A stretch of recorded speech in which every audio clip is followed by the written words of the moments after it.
بسم اللہ الرحمن الرحیم۔ السلام علیکم ناظرین، ہماری جو ویڈیو کا ٹاپک ہے وہ بڑا ہی حیران کن ہے کہ آئی ایم ایف کی بڑی ڈیمانڈ حکومت نے ٹھکرا دی ہے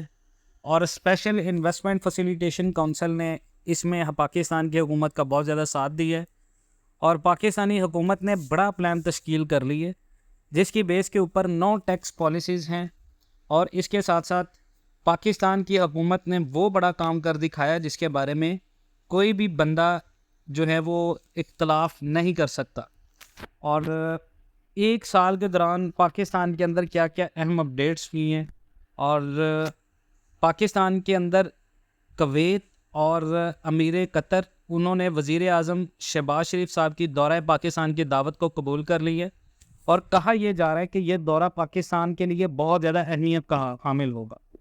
سفارتی محاذ پر پاکستان کی مثبت پیش رفت کا سلسلہ جو ہے وہ جاری ہے۔ امیر کویت اور امیر قطر نے وزیر اعظم محمد شہباز شریف کی دورہ پاکستان کی دعوت کو قبول کرتے ہوئے پاکستان کے اندر سرمایہ کاری کا اعلان کیا۔ پاکستان کی کویت اور قطر کے ساتھ بہت اچھے تعلقات کو مزید مضبوطی دینے کے حوالے سے ایک بڑی پیش رفت ہے پاکستان کی ڈوبتی معیشت کے لیے۔ امیر کویت اور امیر قطر کا دورہ پاکستان کی کویت اور قطر کے ساتھ سرمایہ کاری اور دوسرے سیکٹرز میں تعاون مزید بڑھانے میں کارگر ثابت ہوگا۔ اور حکومت کی یہ جو پالیسیز ہیں کہ ہم نے کسکول کو توڑنا ہے، ہم نے پاکستان کے اندر اکانومی کو بہتر کرنا ہے، اس کے لیے جو بھاگ دوڑ ہے وہ بہت بڑی چیز ہے۔ اس کے لیے یہ ہے کہ حکومت یہ ساری چیزیں اس وجہ سے پلان کر رہی ہے کہ پاکستان کے اندر جن نظریات کا بہت زیادہ دباؤ ہے جس کی وجہ سے اس حکومت کو اور ان کی سابقہ حکومت کو تنقید کا سامنا ہے اور یہ حکومت کی مجبوری ہے اس وقت ایسی ریفارمز کرنا، تو حکومت اپنے جو کام اپریشیشن کے ہے اپریشیٹ کرنے کے حکومت کو وہ چیز کرنی چاہیے۔ وزیر اعظم محمد شہباز شریف صاحب سے پاکستان میں جو کویت اور قطر کے سفیر ہیں انہوں نے الگ الگ ملاقات کی ہے اور اس کے ساتھ اگر آپ یہ بات کریں تو پاکستان کے اندر آپ دیکھیں کہ ٹیکس بڑھائیں کی پالیسی یعنی بجلی گیس مہنگی کریں،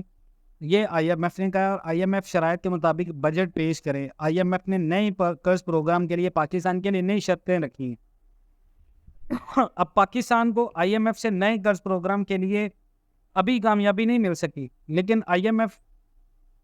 کے مشن کے پاکستان سے جانے کے بعد اس کے اثرات نظر آنے لگے ہیں کہ پاکستان کی معیشت میں بہت اچھا ہونے جا رہا ہے اور آئی ایم ایف نے تاحال نئے قرض پروگرام کے لیے رضامندی تو ظاہر نہیں کی، لیکن پاکستان کے آئی ایم ایف مشن کے ساتھ مذاکرات ختم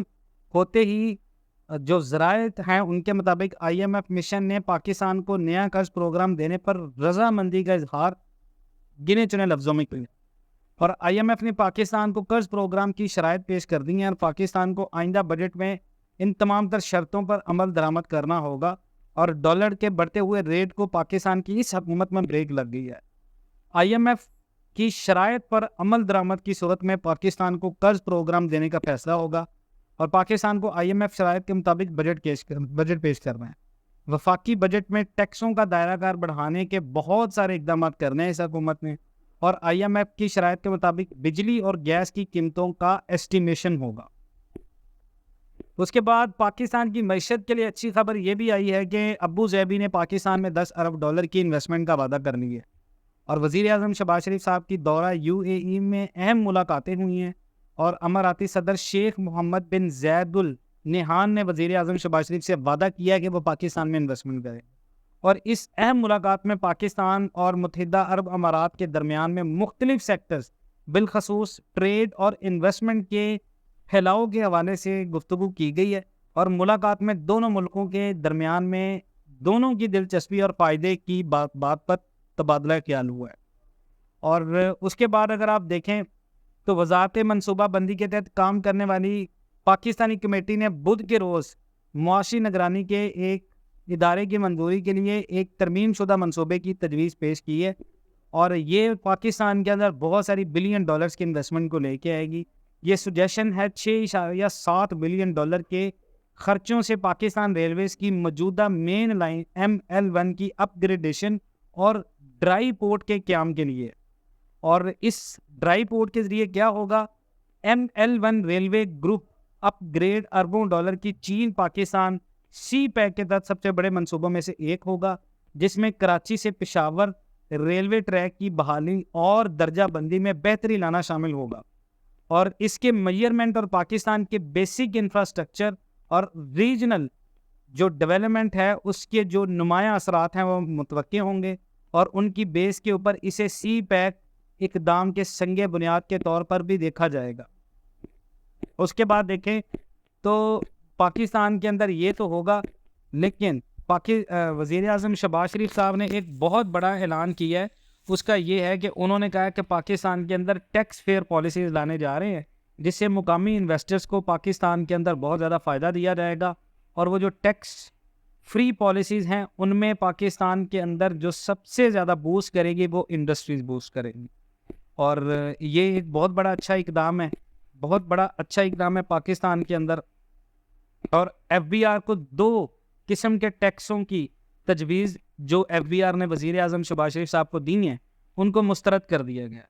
اور شہباز شریف صاحب نے صاف انکار کر دیا ہے، اور انہوں نے کہا جی آئندہ مالی سال کے بجٹ کے لیے فیڈرل بورڈ آف ریونیو کی 2 اہم جو ٹیکس سجیشنز ہیں وہ میں نے ڈینائڈ کر دی ہیں، اور فیڈرل بورڈ آف ریونیو نے دونوں ٹیکس سجیشن سے اربوں روپے ٹیکس جمع کرنے کا منصوبہ بنایا تھا، اور ایف بی آر نے مختلف چیزوں کے اوپر سیلز ٹیکس 18 سے 19%، جبکہ پیٹرولیم پروڈکٹس پر ٹیکس 18% تک لگانے کی سجیشن دی تھی، لیکن وزیر اعظم شہباز شریف صاحب نے ایف بی آر کی سجیشنز کو ختم کر دی ہے، اور chairman federal board of revenue کو اس کے آلٹرنیٹ سجیشنز تیار کرنے کی ہدایت دی ہے کہ غریبوں کا خیال کرتے ہوئے آپ بہترین سجیشن دیں۔ اور آئی ایم ایف نے پاکستان کو حالیہ جو مذاکرات ہوئے ہیں انہیں پیٹرولیم پروڈکٹس پر سیلز ٹیکس لگانے کی سجیشن دی تھی۔ حکومت نے پیٹرولیم پروڈکٹس پر سیلز ٹیکس مارچ 2022 سے